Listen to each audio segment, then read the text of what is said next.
Hello बच्चों, और क्या हाल चाल आप सबका? सब बढ़िया, मस्त, बिंदास, झक्कास, बिल्कुल मेरी तरह। बिल्कुल यार, लाइफ में मस्त रहने का, ठीक है ना। पढ़ाई को यार एक बोझ और एक बर्डन नहीं समझना।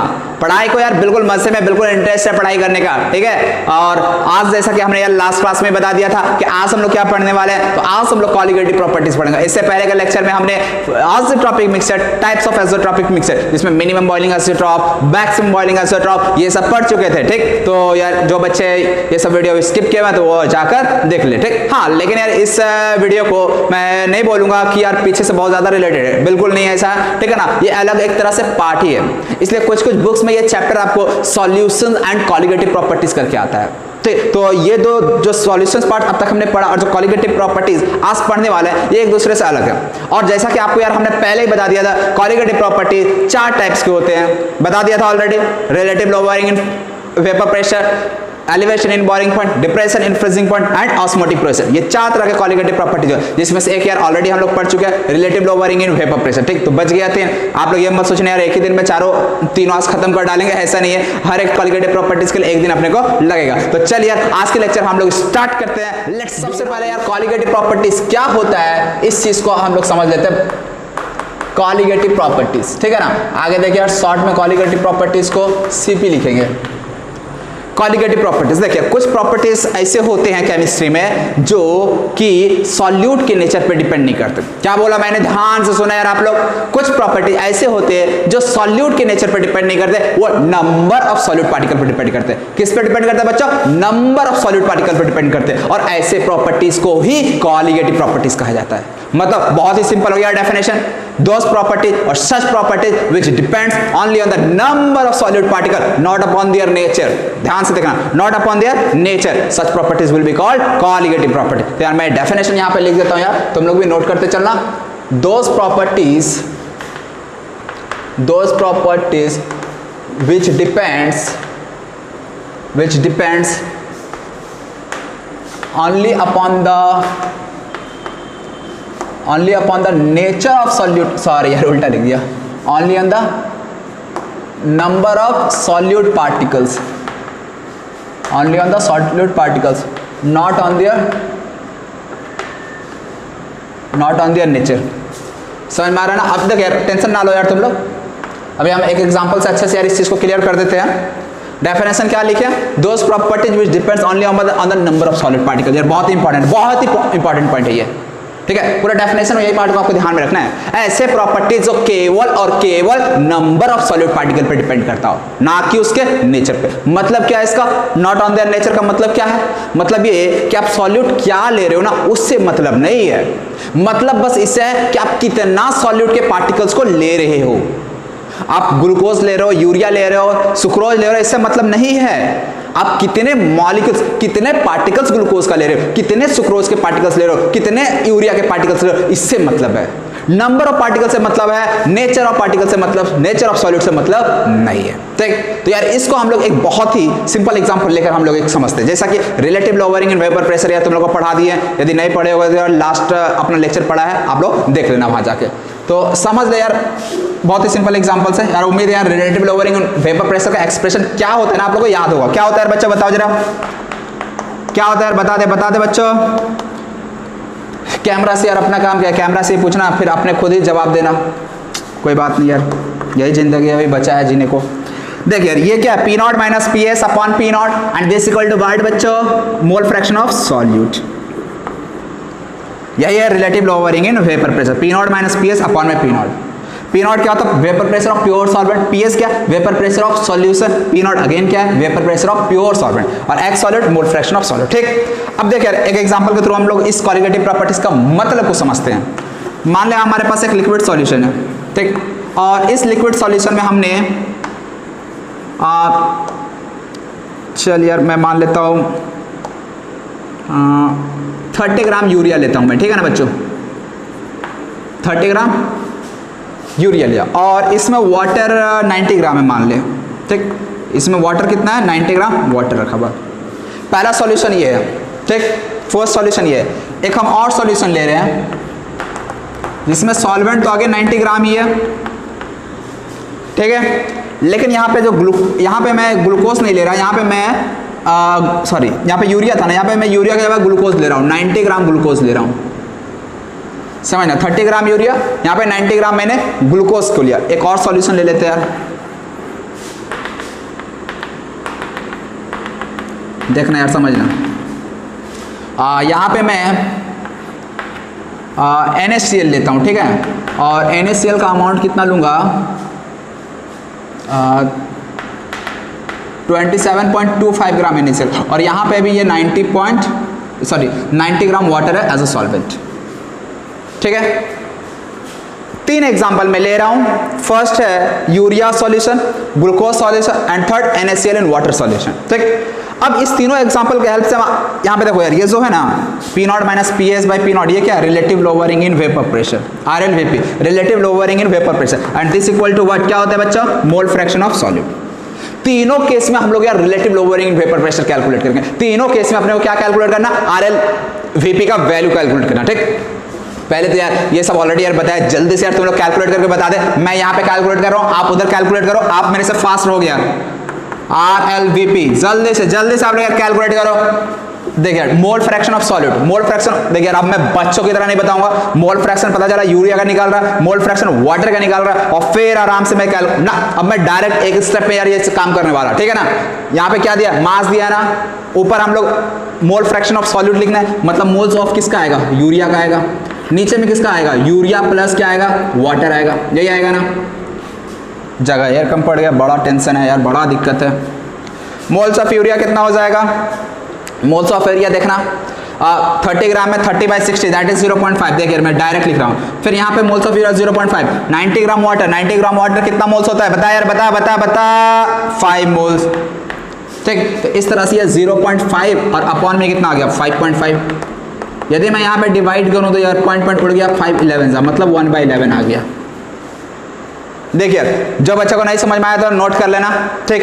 अब मैं इस वाले पार्ट को मिटा दे रहा, ठीक है ना, सॉल्व किया मैं मिटा दे रहा, अब लोग नोट कर लेना। आंसर कितना है 1/11, ठीक। हमको आंसर से मतलब है, कैसे किया था यार तुम लोग को दिख गया होगा, तो यहाँ पे मैं लिख देता हूँ 1/11। जब मैं इस यूरिया सॉल्यूशन के लिए relative lowering in vapour pressure calculate किए, ये वैल्यू आ रहा था 1/11।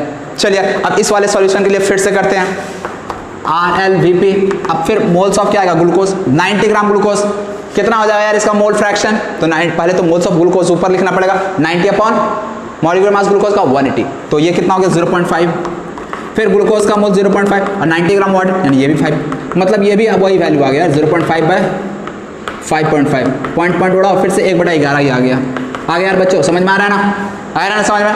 तो यहाँ पे भी मैं क्या लिखूंगा 1/11, ठीक है। तो यहाँ पे भी relative lowering in vapour pressure 1/11 आ रहा है, यहाँ पे भी relative lowering in vapour pressure 1/11 आ रहा है। ऐसा क्यों, यहाँ पे तो यार यूरिया था, यहाँ पे तो ग्लूकोज था, लेकिन relative lowering in vapour pressure दोनों जगह सेम आ रहा, ऐसा कैसे हो गया, कैसे हो गया। तो यार ये relative lowering in vapour pressure क्या है बच्चों, क्या है, एक कॉलिगेटिव प्रॉपर्टीज है, ठीक है ना, कॉलिगेटिव प्रॉपर्टीज, और कॉलिगेटिव प्रॉपर्टीज का ये अपना प्रॉपर्टीज ही होता है कि वो नेचर ऑफ सॉल्यूट पे डिपेंड नहीं करेगा। यहाँ पे यूरिया, यहाँ पे ग्लूकोज, इससे मतलब नहीं है, सॉल्वेंट सेम है ना, सेम अमाउंट है, तो सॉल्यूट का नंबर ऑफ पार्टिकल्स आपको चेक करना है। यहाँ पे 30 ग्राम यूरिया, 30 ग्राम यूरिया का मतलब 0.5 मोल, और 0.5 मोल का मतलब कितना पार्टिकल्स हो गया यूरिया का, 1 मोल का मतलब 6 × 10 का पावर 23 होता है, 0.5 मोल का मतलब 3 × 10 का पावर 23 हो गया, समझ रहे हो ना। 0.5 मोल का मतलब 1 मोल में 6 × 10 का पावर 23 होता है, 0.5 मोल में कितना हो जाएगा, 3 × 10 का पावर 23 हो जाएगा। इसी तरह से 90 ग्राम ग्लूकोज का मतलब कितना मोल्स, 0.5 मोल्स, अगेन 1 मोल लिए होते तो 6 × 10 का पावर 23 मॉलिक्यूल्स होता ग्लूकोज का, लेकिन 0.5 मोल्स लिए तो 3 × 10 का पावर 23 मॉलिक्यूल। दोनों केस में हमने क्या देखा दोनों केस में कि यहाँ भी यूरिया के नंबर ऑफ पार्टिकल्स, यहाँ भी ग्लूकोज के नंबर ऑफ पार्टिकल सेम है। यदि नंबर ऑफ पार्टिकल्स दोनों केस में सेम है तो ऐसे में मैं क्या कहूंगा, ये एक कॉलिगेटिव प्रॉपर्टीज है, सॉरी मैं क्या कहूंगा, यहाँ पे यदि number of solid particles same है तो जो कॉलिगेटिव प्रॉपर्टीज का वैल्यू है वो भी सेम होगा। यदि नंबर ऑफ पार्टिकल्स सेम है तो कॉलिगेटिव प्रॉपर्टीज का वैल्यू भी सेम होगा। अब यहाँ पे मैं relative lowering in vapour pressure का बात कर रहा हूँ तो वो भी सेम आ जाएगा। तो बहुत बार क्या होता है यार, आपको ये वैल्यू नहीं दिया रहेगा इसका relative lowering in vapour pressure, इसका दिया हुआ। तो यदि नंबर ऑफ पार्टिकल सेम है, यदि नंबर ऑफ पार्टिकल सेम है दोनों जगह सॉल्यूट का, तो ऐसे केस में जो इसका relative lowering in vapour pressure आएगा वही इसका आएगा। अब यार चल इसका हम लोग चेक करते हैं, ठीक है ना। तुमने क्या पहले करना, ठीक है ना, मैं इधर करता हूँ। RLVP का वैल्यू क्या हो जाएगा, RLVP का वैल्यू आप देखिए 20, यार देख इसका यदि मैं मोल्स निकालूंगा ना NaCl का, तो NaCl का मोल्स हो जाए 27.25 अपॉन में, यार देख 23 इसका मास होता है, इसका 35.5 होता है, 23 प्लस 35.5 ये 58.5 हो जाएगा, और ये 2 जा कट जाएगा, ठीक है ना, 2 जा उड़ जाता है, उड़ जाएगा ना यार, हाँ 2 से तो यहाँ पे गलती हो गया यार, ये कितना हो जाएगा यार बच्चों, ये हो जाएगा, ये सुनो यार यहाँ पे थोड़ा सा यार गलती हो गया, यहाँ पे 27.25 नहीं लेंगे, यहाँ पे 29.25 लेंगे, ठीक है ना। मतलब यहाँ पे भी यार अपने को क्या करना है, 0.5 मोल्स ही NaCl का रखना है, ठीक। तो यहाँ पे 29.25 लेते हैं। अब यदि NaCl का मोल्स निकालेंगे तो NaCl का मोल्स कितना आ जाएगा 29.25 और अपॉन में कितना आ जाएगा 58.5। इसको यार कैलकुलेट करेंगे तो ये भी वैल्यू कितना आ जाएगा, कितना आ जाएगा बच्चों 1/2 दैट इज 0.5। यदि यहाँ पे भी देखें तो मोल्स ऑफ NaCl 0.5 ही आएगा। अब यदि मैं आगे कैलकुलेट करूँ RLVP का वैल्यू तो भी क्या आएगा 5, तो ये भी 1/11 ही आएगा। मतलब क्या देखे कि यहाँ पे भी RLVP का वैल्यू 1/11, यहाँ पे भी 1/11, यहाँ पे भी 1/11। लेकिन यार एक चीज ध्यान देना, यहाँ पे रिलेटिव लोअरिंग वेपर प्रेशर का जो वैल्यू 1/11 आ रहा है ना, ये गलत हो गया। यहाँ 1/11 नहीं होगा, ये फर्स्ट एंड सेकंड में तो 1/11 होगा, लेकिन यहाँ पे नहीं होगा। अब बात आती है यार ऐसा क्यों, कहाँ गलती हो गई यार, गलत तो कुछ भी नहीं है। लेकिन यदि आप ध्यान से सोचोगे ना, ध्यान से सोचोगे तो आपको पता चलेगा ये NaCl को जैसे ही मैंने वाटर में डिसॉल्व किया तो ये NaCl ब्रेक डाउन कर गया। क्या हो गया, ब्रेक डाउन कर गया, डिसोसिएट कर गया, और NaCl डिसोसिएट होकर Na+ और Cl- आयन में टूट जाएगा। मतलब एक यदि हम एक मॉलिक्यूल NaCl का ले रहे हैं तो ये एक Na+ प्लस Cl-, मतलब एक NaCl लिए तो वो 2 पार्टिकल्स में टूट गया। स्ट्रॉन्ग इलेक्ट्रोलाइट है ना NaCl, स्ट्रॉन्ग इलेक्ट्रोलाइट है इसलिए ये टूट गया। लेकिन यूरिया, ग्लूकोज ये क्या होता है, नॉन इलेक्ट्रोलाइट होता है। ये सब इलेक्ट्रोलाइट थोड़ी ना है, ये आयंस थोड़ी ना फॉर्म करता है सॉल्यूशन में जाने के बाद, आयंस तो केवल ये फॉर्म करता है। इसीलिए यहाँ पे नंबर ऑफ पार्टिकल्स बढ़ गया। मतलब देखने में NaCl का मोल्स आ तो रहा था 0.5, लेकिन एक मोल NaCl का मतलब 2 मोल पार्टिकल दे दिया। 1 मोल NaCl को डाले लेकिन निकला कितना, 2 मोल NaCl। कैसे, सॉरी NaCl ने 2 मोल टोटल पार्टिकल हो चुका। कैसे, 1 मोल Na+ का आया, 1 मोल Cl- का आया। तो इससे 1 मोल से 2 मोल हमें नंबर ऑफ पार्टिकल्स मिल गया। और हमने पहले ही बता दिया है कॉलिगेटिव प्रॉपर्टीज किस पे डिपेंड करता है, केवल नंबर ऑफ सॉल्यूट पार्टिकल पे डिपेंड करता है। तो यहाँ पे नंबर ऑफ सॉल्यूट पार्टिकल बढ़ चुका है। क्यों बढ़ चुका है, क्योंकि यहाँ पे NaCl डिसोसिएट कर गया Na+ Cl-। तो नंबर ऑफ मोल्स तो यहाँ पे भी 0.5 आ रहा था, लेकिन यहाँ पे कॉलिगेटिव प्रॉपर्टी जो हो जाएगा ना वो जस्ट डबल हो जाएगा, 1/11 का जस्ट डबल हो जाएगा। ठीक, तो डबल ट्रिपल की बात यार अभी हम नहीं करेंगे, अभी बस मैं आपको समझाना चाह रहा हूँ कि कॉलिगेटिव प्रॉपर्टीज क्या होता है। समझ मारा, इसी चीज को यार मैंने प्रूव भी कर दिया। यहाँ पे देख सकते हो, यहाँ पे नंबर ऑफ पार्टिकल्स दोनों जगह सेम था, नंबर ऑफ पार्टिकल सेम तो कॉलिगेटिव प्रॉपर्टीज भी सेम। बट यहाँ पे ऐसा क्यों नहीं हुआ, क्योंकि यहाँ पे NaCl जो है वो डिसोसिएट कर गया। ठीक, तो यार इस तरह से यार कॉलिगेटिव प्रॉपर्टीज का डेफिनेशन जो था ना, उम्मीद है यार अब आप लोग यार बिल्कुल क्लिस्टर क्लियर हो गया होगा। तो चलिए अब हम लोग आते हैं नेक्स्ट, कॉलिगेटिव प्रॉपर्टीज कौन कौन से होते हैं। तो यार ये चीज आप लोग नोट कर लेना, ये एग्जांपल भी यार नोट कर लेना और अच्छे से यार रिवीजन करो, यार क्लियर हो जाएगा। ठीक है ना, तो चलिए यार मैं वैसे मिटा देता हूँ। तो चलिए यार अब हम लोग देख लेते हैं कौन कौन से प्रॉपर्टीज है जो कॉलिगेटिव प्रॉपर्टीज होते हैं। ठीक, आप लोग यार पहले से पता है, मैं फिर भी लिख दे रहा हूं। फर्स्ट है relative lowering in vapour pressure, relative lowering in vapour pressure, इसको यार शॉर्ट में RLVP से रिप्रेजेंट डिनोट करेंगे। सेकंड है elevation in boiling point, elevation in boiling point. Third क्या है बच्चों, यार तुम लोग तो अब जान ही गए हो, इतना बार ये यूज़ कर चुके हैं। अरे यार क्या हो जाएगा बच्चों, डिप्रेशन इन फ्रीजिंग पॉइंट। ठीक है ना, depression in freezing point. Depression का मतलब समझते हो क्या होता है, डिप्रेशन का मतलब कम होना। ठीक, डिप्रेशन इन फ्रीजिंग पॉइंट। और एलिवेशन का मतलब क्या होता है, एलिवेशन का मतलब बढ़ जाना, डिप्रेशन का मतलब कम हो जाना। ऑस्मोटिक प्रेशर, तो ऑस्मोटिक प्रेशर पे यार बाद में आएंगे, ठीक है ना, अभी कुछ नहीं बताएंगे इसके बारे में। तो सबसे पहले यार हमें पढ़ना किसके, यही 4 कॉलिगेटिव प्रॉपर्टीज आपको मिलेंगे, ठीक। तो यार एक एक करके चलिए स्टार्ट करते हैं। पहले स्टार्ट कहाँ से करेंगे, relative lowering in vapour pressure. By the way मैं ऑलरेडी बता दिया था, लेकिन फिर भी मैं यहाँ पे शॉर्ट में एक बार फिर से बता देता हूँ। यार आप लोग हेडिंग डाल लो रिलेटिव, देखिए यार आप लोग, यार मैं नोट्स दे दूंगा, ठीक है ना। नोट्स में देखो यार बहुत बार क्या होता है, आपको हर चीज़ हो सकता है कि यार समझ में आ जाए, हो सकता है समझ में आ जाए, लेकिन बोर्ड में सब लिखने की बारी आती है तो यार आपको वर्ड्स नहीं मिलते हैं, ठीक है ना, अप्रोप्रिएट वर्ड्स, जिससे कि यार बोर्ड में मार्क्स कम हो जाता है। इसलिए यार जरूरी है कि केवल समझना ही नहीं काफ़ी होता है, समझने के बाद आप उसको एक्सप्रेस कर पा रहे हो नहीं, आपको जो फीलिंग है, जो आप समझे हो, उसको आप यार एग्जाम में लिख पाओगे कि नहीं लिख पाओगे, ये भी एक कला होता है। नहीं, इसलिए यार यदि कोई बच्चा का दिमाग बहुत चल रहा है ना, कोई आईटी में यदि रैंक 1 करता है ना, तो कोई ज़रूरी नहीं कि वो बोर्ड में भी रैंक 1 करेगा। ठीक, ऐसा क्यों यार, क्योंकि लिखने का कला अलग होता है। तुम ऑब्जेक्टिव प्रॉब्लम सॉल्व कर रहे हो वो एक अलग चीज़ होता है, और सब्जेक्टिव है तुम पेपर दे रहे हो वो एक अलग चीज़ होता है। ठीक, तो इसलिए यार आपको दोनों साथ लेकर चलना कि यार यहाँ पे 12th बोर्ड है, रिस्क बिल्कुल भी आप ले नहीं सकते हो। ठीक, तो इसीलिए यार मैं नोट्स तो प्रोवाइड करा दूंगा आपको, नोट्स में हर कुछ बिल्कुल एकदम सिस्टमेटिक वे में मिल जाएगा। ठीक, तो आप लोग यार इस चीज़ का टेंशन ना लेना, मैं यहाँ पे बस आप लोगों को यार समझाऊंगा।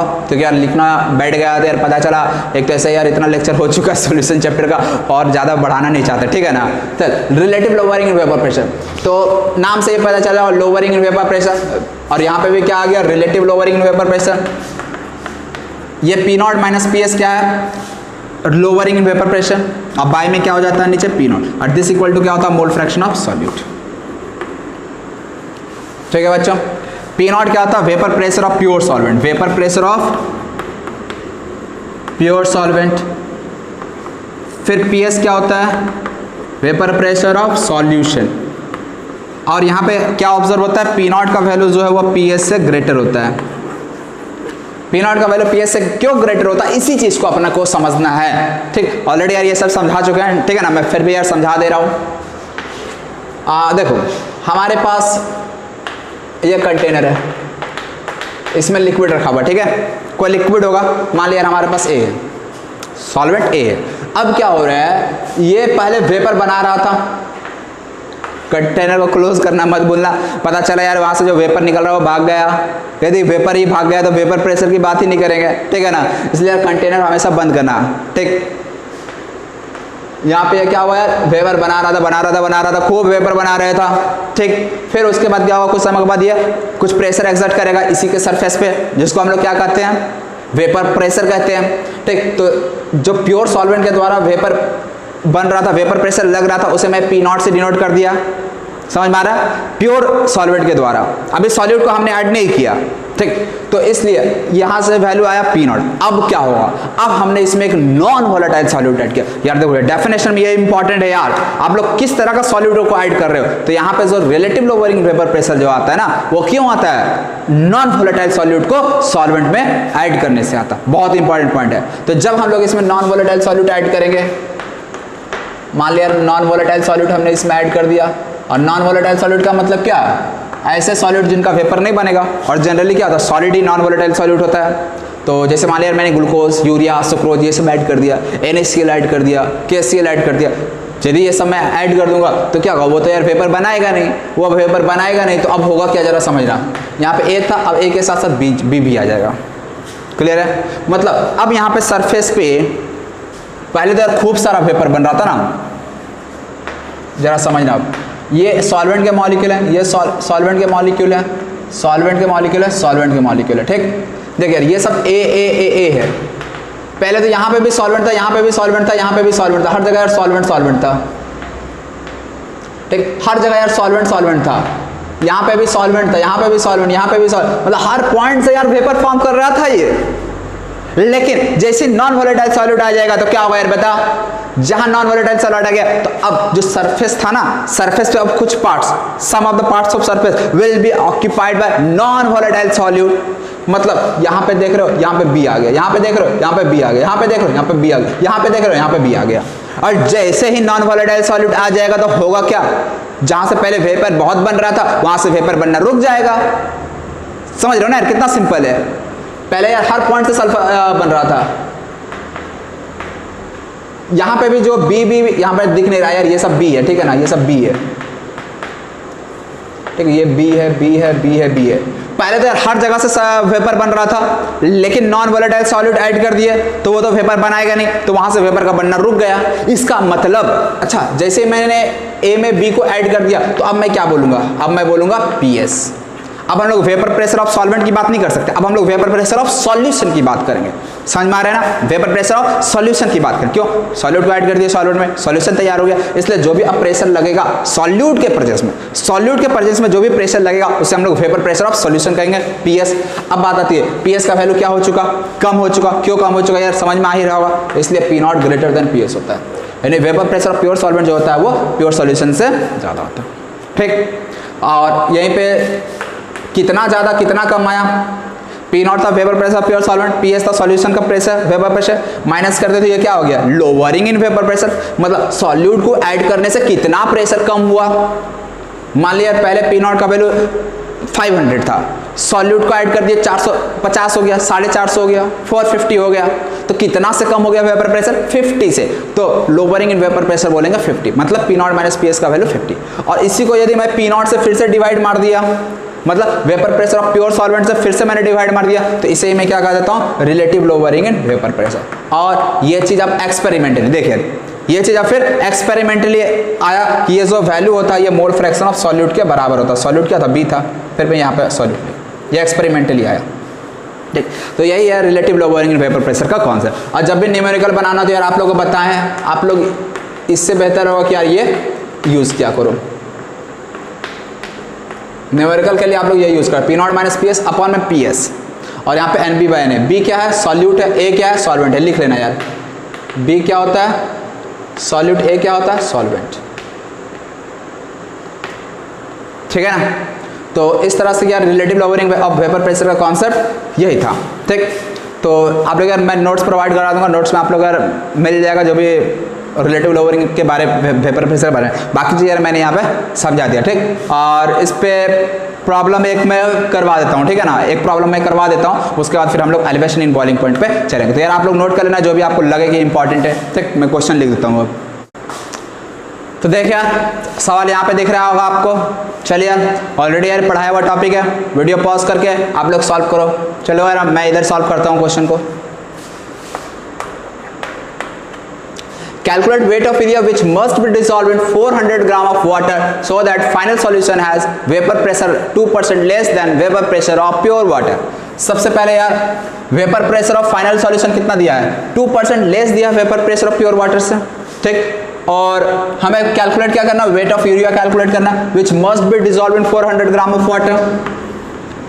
वाटर हमारे पास सॉल्वेंट है, इस वाटर में हम क्या डिसॉल्व कर रहे हैं, यूरिया को डिसॉल्व कर रहे हैं। जब यूरिया को वाटर में डिसॉल्व करेंगे तो लोअरिंग वेपर प्रेशर होगा, क्यों, क्योंकि यूरिया क्या है नॉन वोलेटाइल सॉल्यूट। ऑलरेडी बता चुके हैं 3 सॉल्यूट ही आपको मिलेगा मेनली, ऐसा कोई जरूरी नहीं कि यार यूरिया ही मिलेगा और ग्लूकोज और sucrose, 3 non volatile solute urea glucose and sucrose, ये 3 तो याद ही रखना, ठीक। इसके अलावा भी NaCl हो गया, बहुत सारे चीज वो आपको यार क्वेश्चन पढ़ के समझ में आ जाएगा। जब भी लोअरिंग वेपर प्रेशर का बात आ जाए ना तो समझ जाना यार क्या हो रहा है, नॉन वोलेटाइल सॉल्यूट को ही ऐड किया जा रहा है, ठीक। तो यहाँ पे यूरिया को ऐड किया गया वाटर में। अब आपको बताना कितना यूरिया को वाटर में, कितने वाटर में, 400 ग्राम में वाटर में ऐड करें, जिससे कि जो वेपर प्रेशर ऑफ सॉल्यूशन है, देखिए यार वेपर प्रेशर ऑफ जो सॉल्यूशन है वो क्या हो जाना चाहिए, 2% लोअर हो जाना चाहिए then the vapour pressure of pure water. Pure solvent कुछ वेपर प्रेशर होगा ना, और जैसे सॉल्यूट ऐड करना तो वेपर प्रेशर ऑफ सॉल्यूशन कम हो जाएगा। कितना कम हुआ, 2% कम हो गया। चलो यार तो अब हम लोग कैलकुलेशन कर लेते हैं जल्दी से। तो vapour pressure of pure water हम लोग क्या मान ले, पहले ये बताओ यार, पी नॉट मान लेते, ठीक है बच्चों, पी नॉट मान लिया। और वेपर प्रेशर ऑफ सॉल्यूशन कितना, ये प्योर वाटर है, सॉल्यूशन का वेपर प्रेशर कितना हो जाएगा, 2% कम हो जाएगा। 2% का मतलब कितना, 0.98। कोई दिक्कत, अब यार बताए थे ना यार तुम लोग को, 2% का मतलब 2 जस्ट कम कर दो, 1 पी नॉट है, ये 0.98 पी नॉट हो जाएगा, ठीक। ये वेपर प्रेशर ऑफ सॉल्यूशन हो गया। अब रिलेटिव लोअरिंग वेपर प्रेशर का फार्मूला लगा दो। मैं क्या करता हूँ यहाँ पर डायरेक्ट पीएस वाला फार्मूला लगा देता हूँ, ठीक है ना, डायरेक्ट यार बताया था यही फार्मूला आपको यूज करना प्रॉब्लम बनाते समय। यहाँ पे क्या हो जाएगा, NB अपॉन Na, ठीक। पी नॉट का वैल्यू कितना है, पी नॉट माइनस पीएस का वैल्यू कितना है, 0.98 पी नॉट। यहाँ पे पी नॉट पीएस का वैल्यू कितना है, 0.98 P naught. This equal to N B, N B कहे तो moles of solute, moles of solute कितना, वेट बाय 60।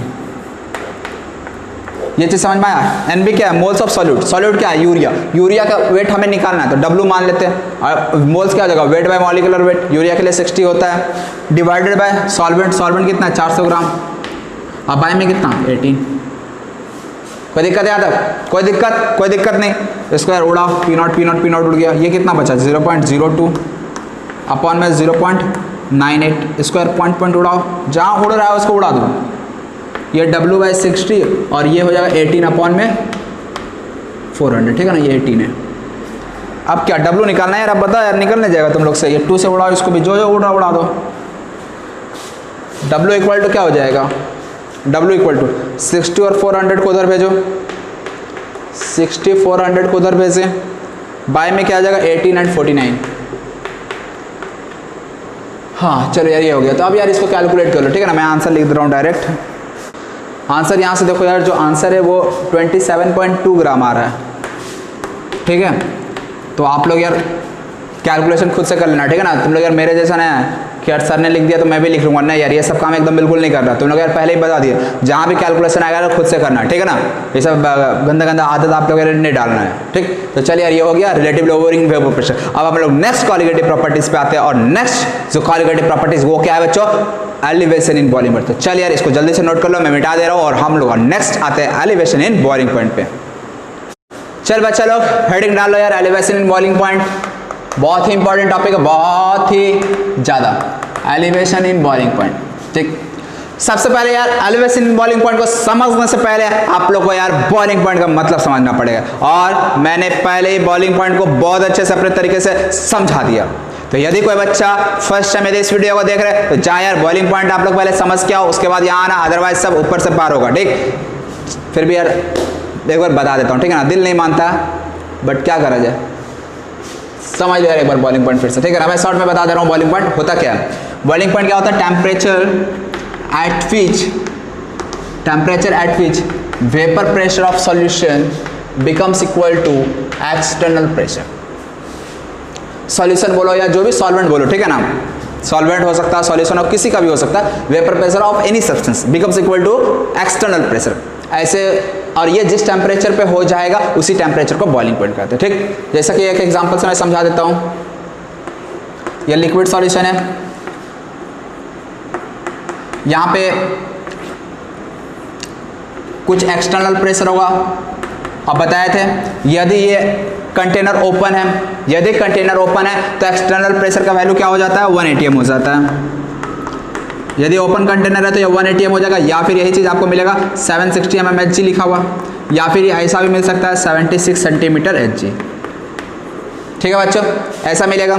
अब बात आती है 1 atm प्रेशर, तो ये वेपर प्रेशर ऑफ सॉल्यूशन, जिस टेम्परेचर पे, ध्यान से सुनना यार, जिस टेम्परेचर पे vapour pressure of solution becomes equal to P external, जिस टेम्परेचर पे ऐसा हो रहा उसी टेम्परेचर को बॉइलिंग पॉइंट कह दिया जाएगा। क्लियर है। इसका डायरेक्ट बहुत ही इंपॉर्टेंट रिलेशन बताया था, बहुत ही इंपॉर्टेंट रिलेशन, क्या बताया था, boiling point and vapour pressure में रिलेशन। मैं फिर से यार समझा देता हूँ, ठीक है ना। मान लिया यहाँ पे एक बार मैं 2 सॉल्यूशन लिया, P एक्सटर्नल हमारा दोनों जगह, अच्छा यदि एक्सटर्नल प्रेशर 1 atm होता है तो ऐसे केस में नॉर्मल बॉइलिंग पॉइंट होता है। यहाँ पे मैं लिख दे रहा हूँ यार, इफ P एक्सटर्नल यदि कहीं दिया 1 atm के बराबर, तो ऐसे केस में जो बॉइलिंग पॉइंट होगा उसको हम लोग क्या कहेंगे, नॉर्मल बॉइलिंग पॉइंट कह देंगे, ठीक है ना बच्चों, ध्यान में रखना यार, ठीक। चलो यहाँ पे भी P एक्सटर्नल 1 atm में माना हूँ, या फिर 760 mmHg कह देता हूँ, यहाँ भी P एक्सटर्नल 760 mmHg है, ठीक है। और यहाँ पे जो सॉल्वेंट था ना उसका वेपर प्रेशर मान ले यार 500 है, यहाँ पे जो सॉल्वेंट है इसका वेपर प्रेशर मान ले यार 600 mmHg है, ठीक। दोनों को बॉयल कराना है। बॉयल कब होगा यार, पहले ये चीज़ बताओ। तो बॉयल कराने के लिए कंडीशन यही है कि ये जो वेपर प्रेशर ऑफ सॉल्यूशन है इसको आपको किसके बराबर करना पड़ेगा, यहाँ पे P0 नहीं लिखता हूँ, यहाँ पे वेपर प्रेशर कर देता हूँ, ठीक है ना। P0 का वैल्यू यार देखो यार चेंज हो जाएगा, ठीक है ना। अब ये मत सोचना यार P0 का वैल्यू 600 लिख दिए, वो तो चेंज ही नहीं करता, तो ये वैल्यू कैसे बढ़ेगा। तो याद रखना वेपर P0 टेम्परेचर के साथ चेंज होता है। चलिए यहाँ पे वेपर प्रेशर 500 है, वहाँ पे वेपर प्रेशर 600 है, हमको इसको बॉयल कराना है। बॉयल कैसे करेगा, जब ये 500 760 के बराबर हो जाएगा तो बॉयल कर जाएगा ये। इसी तरह से ये वैल्यू जब 600 से बढ़कर 760 हो जाएगा तो हम क्या बोलेंगे कि ये सब्सटेंस बॉयल कर गया। अब ये जिस टेम्परेचर पे हो रहा होगा उस टेम्परेचर को हम बॉइलिंग पॉइंट कह देंगे। समझ में आ रहा? अब बात आती है कि बॉइलिंग पॉइंट दोनों में कहाँ ज़्यादा होगा। खुद से सोचो यार, इसका वेपर प्रेशर अभी 500 है, इसको हमें 760 तक ले जाना है। तो यहाँ पे 260 का डिफरेंस, यहाँ ऑलरेडी 600 पड़ा है, इसको 760 तक ले जाना है, मतलब केवल 160 एक्स्ट्रा हमें प्रेशर इसमें बढ़ाना है। तो किसको कम टेम्परेचर देना पड़ेगा बॉयल करने के लिए? This one. समझ में आ रहा है ना? 600 से 760 पहुंचाना, यहाँ पे 500 से 760 पहुंचाना। तो यहाँ पे टेम्परेचर कम जरूरत पड़ेगा, यहाँ टेम्परेचर हमें ज़्यादा देना पड़ेगा। यहाँ से हमने क्या सीखा कि जिसका वेपर प्रेशर ज़्यादा होगा उसका बॉइलिंग पॉइंट कम होगा। क्यों? ज़्यादा यदि वेपर प्रेशर है तो उसको यार एक्सटर्नल प्रेशर तक पहुँचाने में कम टेम्परेचर देना पड़ेगा। तो इसलिए यार मैं फिर से यह चीज़ बता दिया, बॉइलिंग पॉइंट जो था वो वेपर प्रेशर के इन्वर्सली प्रोपोर्शनल था। इस चीज़ को यार आप लोग ध्यान रखना, ठीक है बच्चों। चलिए, तो यहाँ से एक ये भी सीख गए बॉइलिंग पॉइंट क्या होता है, ये भी सीख गए। अब हम लोग आते हैं अपने जो सेकंड कॉलिगेटिव प्रॉपर्टीज था, एलिवेशन इन बॉइलिंग पॉइंट। इसका मतलब क्या होता है? तो ये चीज़ को मैं मिटा देता हूँ। चलो देखो यार, एलिवेशन इन बॉइलिंग पॉइंट, यहाँ पे एलिवेशन ही क्यों यूज़ किया, ये भी एक बहुत अच्छा सवाल बन जाता है। बॉइलिंग पॉइंट एलिवेशन का मतलब क्या होता है? एलिवेट करना, मतलब वैल्यू का बढ़ जाना। ठीक, तो देखो जब भी किसी देखिए फिर से नॉन वोलेटाइल सॉल्यूट, जितने भी हम लोग पढ़ रहे हैं ना अभी कॉलिगेटिव प्रॉपर्टी, सब में जो सॉल्यूशन की हम बात करेंगे ना, तो जो सॉल्यूशन हम लेंगे ना वो non volatile solute and volatile solvent का सॉल्यूशन होगा। समझ में आ रहा? सॉल्यूट नॉन वोलेटाइल होगा और सॉल्वेंट क्या होगा? वोलेटाइल होगा। तो इसी तरह से हम लोग सॉल्यूशन बनाएंगे अभी। चलिए, एलिवेशन इन बॉइलिंग पॉइंट, जब भी किसी नॉन वोलेटाइल सॉल्यूट को ऐड किया जाए किसी वोलेटाइल सॉल्वेंट में, क्या बोला मैंने? जब किसी नॉन वोलेटाइल सॉल्यूट को वोलेटाइल सॉल्वेंट में ऐड किया जाएगा तो ऐसे केस में vapour pressure of the solution ज्यादा हो जाएगा या कम हो जाएगा? बता, क्या बोला मैंने? नॉन वोलेटाइल सॉल्यूट को हमने किसी सॉल्वेंट में ऐड किया, यदि नॉन वोलेटाइल सॉल्यूट को सॉल्वेंट में ऐड कर रहे हैं, वेपर प्रेशर कम या ज्यादा, क्या होगा यार बता? कम हो जाएगा। अभी जस्ट बताए थे ना रिलेटिव लोअरिंग वेपर प्रेशर में कि यदि नॉन वोलेटाइल सॉल्यूट ऐड किया जाता है तो ऐसे केस में vapour pressure of the solution decrease कर जाता है। बताया था ना? इसका मतलब ये हुआ कि वेपर प्रेशर कम हो जाएगा। देखो यार मैं यहां पे लिख देता हूं, whenever non-volatile solute is added in solvent, solvent कैसा है? volatile, understood है वो चीज। whenever a non-volatile solute is added in solvent, its vapor pressure गया रे गया, चॉक वेयर खत्म हो गया, रुको। अरे यार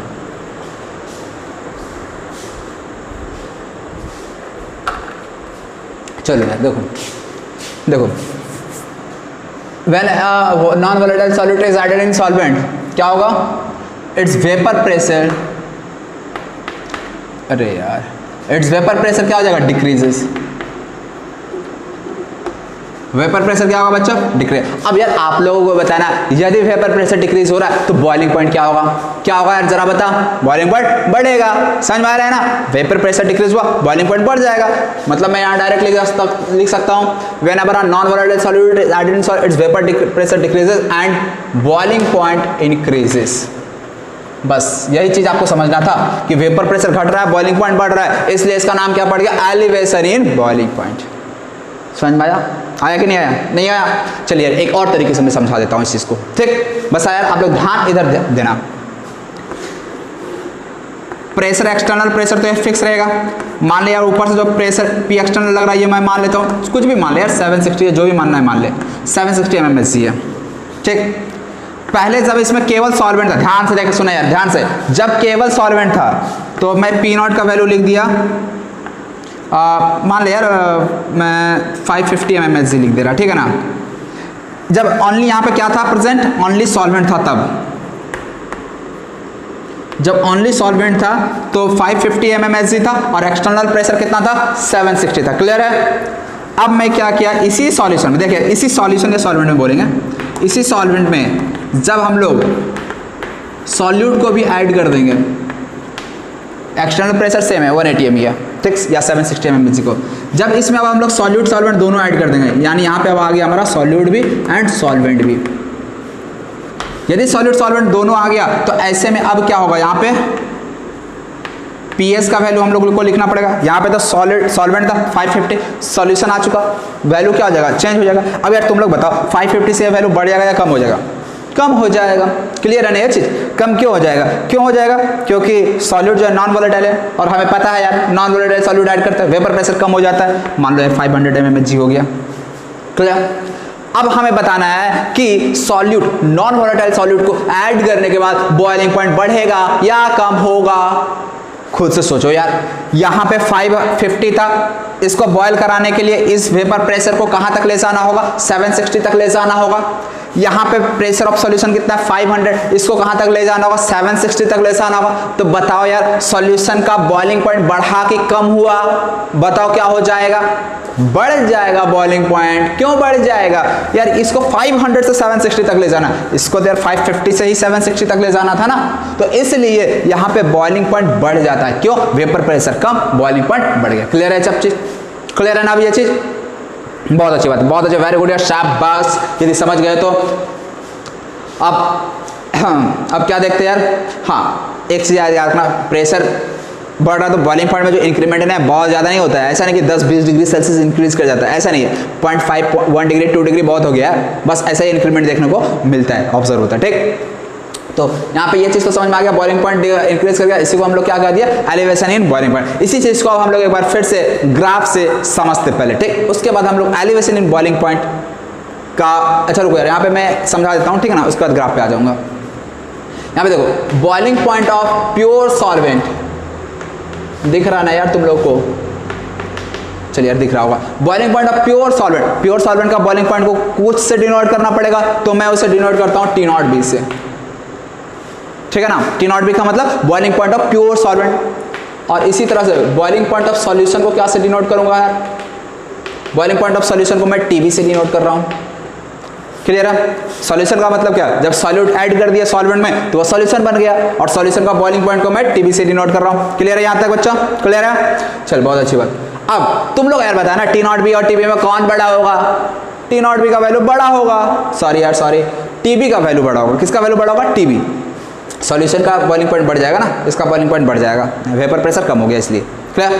तो यहाँ पे मैं लिखूंगा TB greater than T0B। Solution का बॉइलिंग पॉइंट बढ़ चुका है, कितना बढ़ चुका है यार? तो TB माइनस T0B कर दो, इतना ही से तो बढ़ा है। सॉल्यूशन का बॉइलिंग पॉइंट TB हो गया, सॉल्वेंट का T0B था, कितना से बढ़ गया? TB minus T0B। और इसी डिफरेंस को मैं डेल्टा TB से डिनोट करूंगा, और इसी डेल्टा TB को कहता हूं बच्चों elevation in boiling point. Elevation in boiling point. Clear है? एलिवेशन इन बॉइलिंग पॉइंट का मतलब समझ में आया क्या होता है? जब TB सॉल्यूशन का बॉइलिंग पॉइंट, ये सॉल्वेंट का बॉइलिंग पॉइंट, दोनों का डिफरेंस, उसी को मैं कह दूंगा डेल्टा TB, एंड उसी को हम लोग कहेंगे elevation in boiling point. Clear है? क्लियर है ना? चलिए अब यदि क्लियर है तो यार ये सब चीज नोट कर लो तुम लोग। अब हम लोग ग्राफ के हेल्प से इसी चीज को फिर से एलिवेशन इन बॉइलिंग पॉइंट को समझते हैं। चलिए बच्चे लोग देखिए, अब हम लोग ग्राफ पे आते हैं एलिवेशन इन बॉइलिंग पॉइंट के लिए। ये जो दिख रहा है ये प्रेशर वाला ग्राफ है, और ये जो ग्राफ दिख रहा है ये टेम्परेचर के लिए। ठीक है,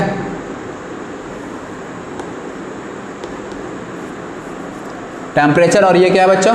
प्रेशर है।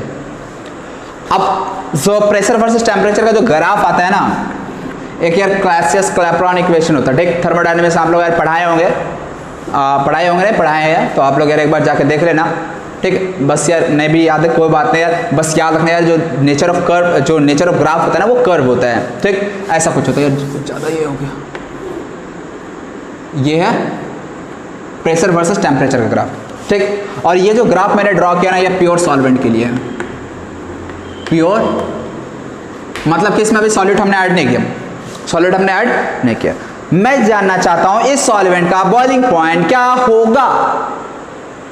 तो बॉइलिंग पॉइंट क्या होता है? देखिए, यदि एक्सटर्नल प्रेशर मेंशन नहीं है कहीं भी, सुन ले यार मेरी बात को ध्यान से, यदि कहीं भी एक्सटर्नल प्रेशर मेंशन नहीं है तो आपको एक्सटर्नल प्रेशर 1 atm मान लेना है, 1 atm।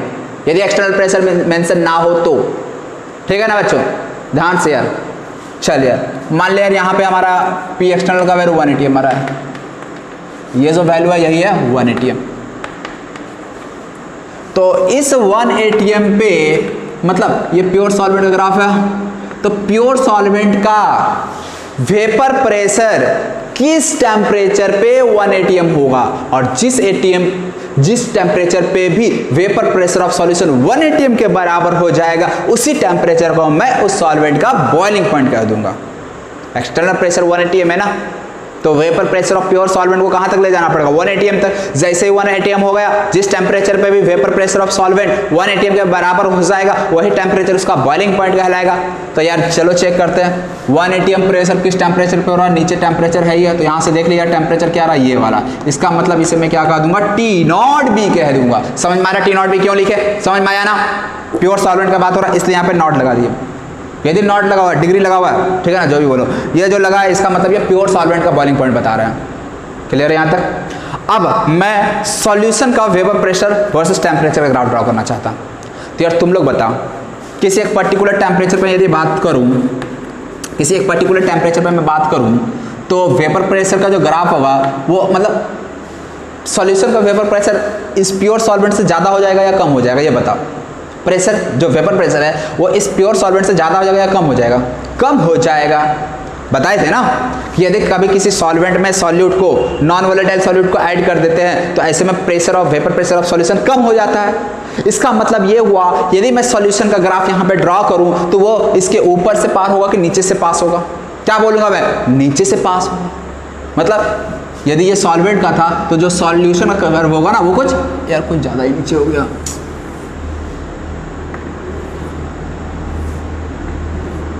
ऐसा। यह क्या हो जाएगा सॉल्यूशन के लिए, नीचे से क्यों हुआ समझ में आया ना, क्योंकि हमें पता है सॉल्यूशन का कर्व मतलब किसी भी टेम्परेचर पे चेक करना चाहता हूं, जैसे मान लिया इसी टेम्परेचर पे चेक करना चाहते हैं, इसी टेम्परेचर पे सॉल्यूशन का वेपर प्रेशर ये है और प्योर सॉल्वेंट का वेपर प्रेशर ये था। देख रहे हो, vapour pressure of pure solvent की जब मैं बात करूं तो vapour pressure of pure solvent का प्रेशर ये है और सॉल्यूशन का प्रेशर कितना है, ये है।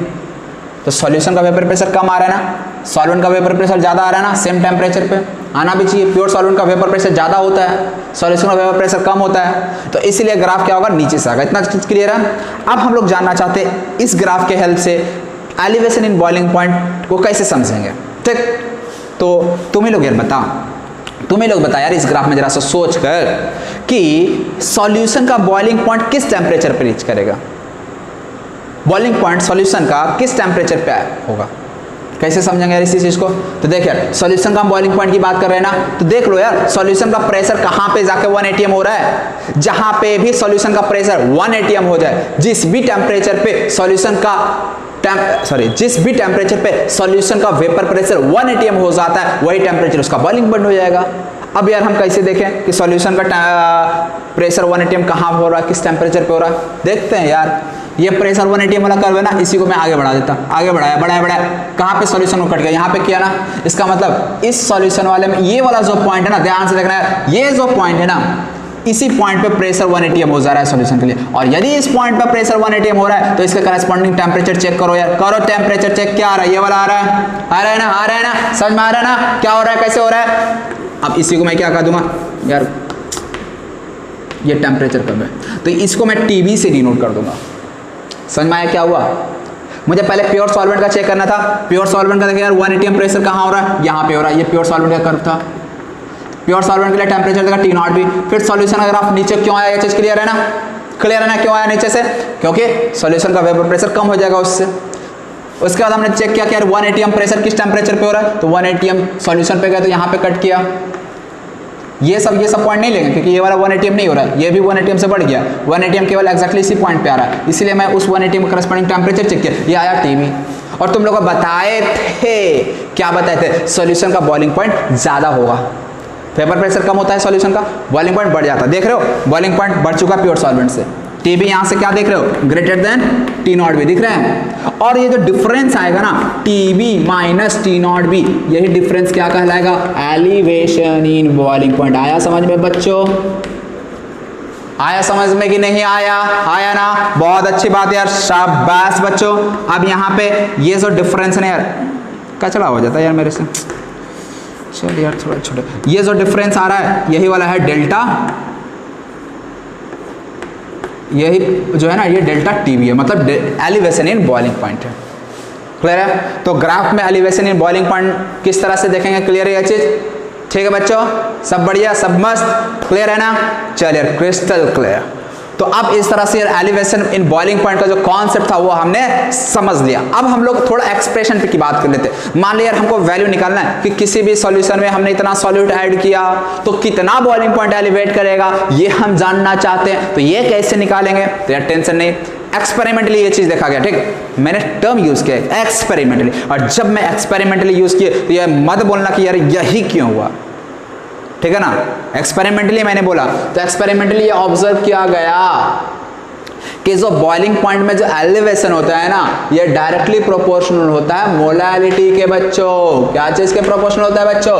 मोलैलिटी के प्रोपोर्शनल होता है। मोलैलिटी को स्मॉल m से डिनोट करते हैं। तो डेल्टा टीवी जो है ये मोलैलिटी के डायरेक्टली प्रोपोर्शनल।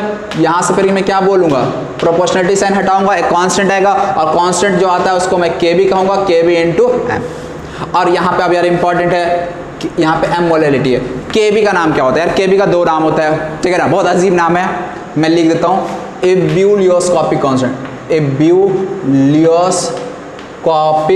कांस्टेंट, जब बुक में स्पेलिंग एक बार देख लेना, हो सकता है यार गलती हो जाए। एब्यूलियोस्कोपिक कांस्टेंट, उम्मीद है सही होगा। या फिर इसी का एक और नाम होता है मोलर एलिवेशन कांस्टेंट।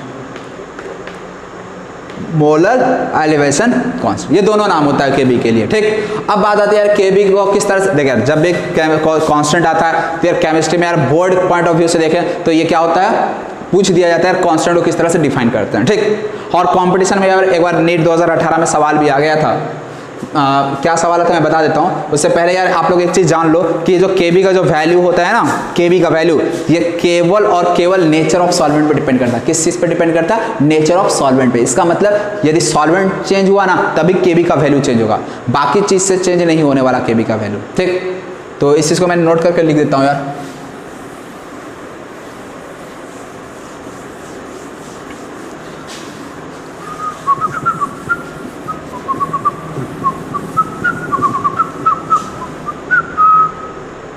चल यार देख इधर, K B depends only on the nature of solvent. ठीक है, नोट करके लिख लेना तुम लोग भी यार इस चीज को, नेचर ऑफ सॉल्वेंट मतलब सॉल्वेंट चेंज होगा तो केबी का वैल्यू चेंज होगा। यदि सॉल्वेंट सेम है तो केबी का वैल्यू भी सेम रहेगा। ठीक, सवाल वगैरह नीट में क्या पूछा गया था? मोलैलिटी को यदि मैं हाफ कर दूं केबी का वैल्यू क्या हो जाएगा? तो यार दिमाग में आ जाता है यार केबी का वैल्यू यदि हाफ कर दिया तो डेल्टा टीबी क्या हो जाएगा, ऐसा सवाल था। ठीक है, मोलैलिटी को सॉरी यार गलत बोल दिया, मोलैलिटी को हाफ कर दिया तो केबी का वैल्यू क्या हो जाएगा। ठीक, तो याद रखना, अब मोलैलिटी को हाफ कर दिया तो 2 इधर पहुँचा दोगे, केबी का वैल्यू डबल हो जाएगा, ऐसा दिमाग लगा सकते हो। तो याद रखना यार, मोलैलिटी को हाफ कर देने से केबी पे कोई फर्क नहीं पड़ेगा। क्यों नहीं फर्क पड़ेगा? क्योंकि केबी जो है वो नेचर ऑफ सॉल्वेंट पे चेंज डिपेंड करता है। ठीक, मोलैरिटी से कोई मतलब नहीं है केबी को। क्लियर है? ठीक, तो यार इसलिए मैं यहाँ पे नोट करके लिख भी दिया, केबी केवल किस पे डिपेंड करता है? Only on the nature of solvent. ठीक, अब बात आती है यार केबी को डिफाइन कैसे किया जाए। ठीक, केबी क्या होता है इसको मैं थोड़ा यार समझना चाहता हूँ। तो यार देखो यार, किसी भी कांस्टेंट को जब डिफाइन करने आए, क्या बोल रहा हूँ मैं, ध्यान से समझ आया। जब भी किसी कांस्टेंट को डिफाइन करने आए तो हम लोग क्या देखते हैं? जो भी कांस्टेंट के साइड जो भी टर्म है उसको आपको 1 बना देना। क्या कर देना है बच्चों? 1 बना देता है। केबी के साइड में कौन सा टर्म दिख रहा है? मोलैलिटी। मोलैलिटी को आपको क्या कर देना? 1 कर देना। तो मैं केबी को यार डिफाइन कर रहा हूँ, देखो, when molality equal to 1, molality को 1 का मतलब क्या है? 1 मोल सॉलिड को डिसॉल्व किया ये 1 है। 1 मोल सॉलिड को डिसॉल्व किया जा रहा कितने में? 1 kg सॉल्वेंट में।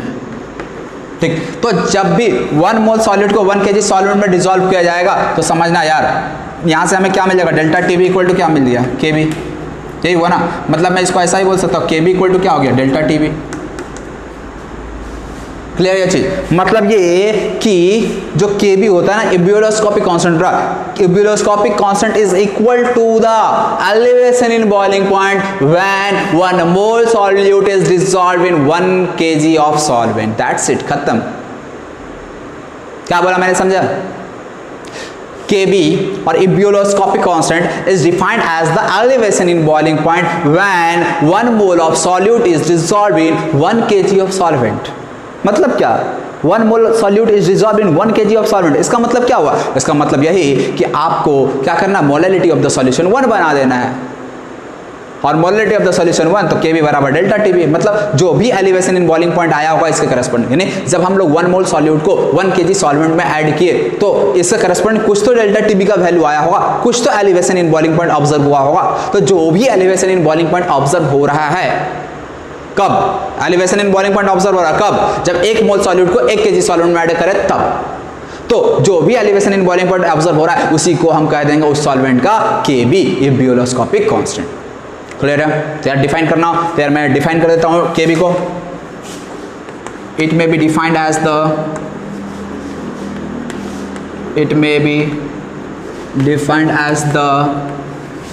elevation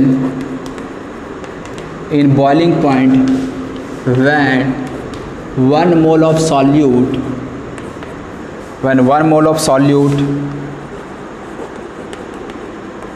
is dissolved in 1 kg of solvent। dissolved in 1, क्या बोले, it may be defined as the elevation in boiling point when 1 mole of solute is dissolved in 1 kg of solvent। that's it। समझ में आया? ठीक, अब यहाँ पे Kb के लिए एक्सप्रेशन होता है, तो वो मैं एक्सप्रेशन को लिख देता हूँ, आप लोग यार ये चीज़ को नोट कर लो, मैं मिटा देता हूँ इधर। तो चलिए यार देखिए यार, यहाँ पे मैं Kb के लिए एक्सप्रेशन लिख देता हूँ। Kb का जो एक्सप्रेशन होता है ये होता है R इंटू Tb का square into m molecular mass by 1000 into delta H vaporisation. ठीक, ये देखो यार Kb क्या होता है, कैरेक्टरिस्टिक्स प्रॉपर्टी ऑफ सॉल्वेंट, ठीक है ना, इसको किसी से मतलब नहीं, कैरेक्टरिस्टिक्स ऑफ सॉल्वेंट होता है। ठीक, मतलब Kb हम लोग किसके लिए निकालते हैं, सॉल्वेंट के लिए। ठीक है, तो यहाँ पे एक्सप्रेशन में R क्या है, गैस कांस्टेंट है, यूनिवर्सल गैस कांस्टेंट, और इसका वैल्यू यार तुम लोगों को तो पता ही होगा, पता है ना तुम लोगों को, Tb का इसको Tb क्या है, बॉइलिंग पॉइंट। ठीक, तो Tb हो गया बॉइल, किसका है, सॉल्यूशन का या सॉल्वेंट का। यार Kb किसके लिए डिफाइन है, सॉल्वेंट के लिए, तो ये बॉइलिंग पॉइंट होगा किसका होगा, सॉल्वेंट का होगा। तो यार याद रखना ये बॉइलिंग पॉइंट ऑफ सॉल्वेंट है। ये कहाँ से यार, इससे आपको मतलब है ही नहीं, ठीक है ना, इसलिए मैं डायरेक्ट रिजल्ट लिख रहा हूँ, जो आपका काम का यार बस उसको आपको जानने की जरूरत है। और m क्या है, m मॉलिक्यूलर मास है, किसका मॉलिक्यूलर मास है, किसका मास, सॉल्यूट का, सॉल्वेंट का। यार Kb किसके लिए डिफाइंड है, सॉल्वेंट का ना, तो जो चीज़ दिख रहा है सब कुछ किसके लिए होगा, सॉल्वेंट के लिए होगा। क्लियर है? यहाँ पे m क्या बोलेंगे, molecular mass of solvent, molecular mass of solvent. और क्या बच रहा है यार, delta H vaporisation. Delta H vaporisation का मतलब क्या है, latent heat of vaporisation, latent heat of vapour. और लेटेंट हीट ऑफ वेपराइजेशन का मतलब क्या है, समझ में आ ही रहा होगा यार तुम लोग को।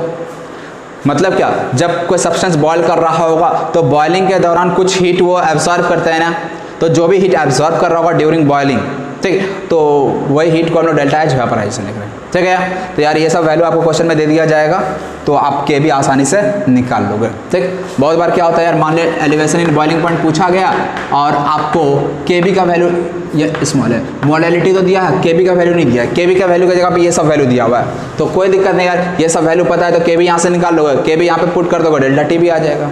क्लियर? तो इस तरह से यार सवाल में घुमाया जाता है। तो इस तरह से यार जो कॉन्सेप्ट था ना, अच्छा एक और यूनिट ऑफ Kb भी देख लेते हैं, वही बच गया, यूनिट ऑफ Kb का यूनिट क्या हो जाएगा, तो डेल्टा Tb इक्वल टू क्या है, Kb into molality. Delta Tb का यूनिट क्या होता है, केल्विन, चेंज इन टेम्परेचर है ना, टेम्परेचर की यूनिट की बात करो तो भी केल्विन, और चेंज इन टेम्परेचर की बात करो तो भी केल्विन, तो इसलिए डेल्टा Tb का यूनिट हो गया केल्विन। Kb का यूनिट हमें नहीं पता, मोलैलिटी क्या होता है, मोल पर मोल्स ऑफ सॉलिड, और नीचे में weight of solvent in kg, मतलब ऊपर तो मोल होगा और नीचे क्या होगा, weight of solvent that is kg। तो यहाँ से Kb का यूनिट मैं क्या लिख सकता हूँ, केल्विन, kg भी मल्टीप्लाई में चल गया और बाय में क्या आ गया, मोल, तो Kb का यूनिट क्या हो गया, केल्विन kg पर मोल। याद रहेगा ये चीज़, तो इस तरह से यूनिट ऑफ Kb भी देख लीजिए। ठीक है बच्चों, तो इस तरह से यार हमारा जो कॉन्सेप्ट जो था एलिवेशन इन बॉइलिंग पॉइंट का जो थियोरेटिकल पार्ट था ना, वो हो गया कम। और यार चलो न्यूमेरिकल जो है ना अब हम लोग नेक्स्ट डे देखते हैं, ठीक है ना यार। बहुत आज लंबा लेक्चर हो चुका है, आज हम थक चुके हैं, एनर्जी भी यार मेरा डाउन होता जा रहा है, ठीक है। तो इसलिए यार पहले एनर्जेटिक हो जाते हैं, उसके बाद यार फिर नेक्स्ट डे फिर नए एनर्जी के साथ आप लोग का लेक्चर को कंटिन्यू करेंगे, ठीक है बच्चों। तो चलो यार वीडियो यहीं पर समाप्त करते हूँ। वीडियो देखने के लिए बहुत बहुत थैंक्स, बाय बाय बच्चों।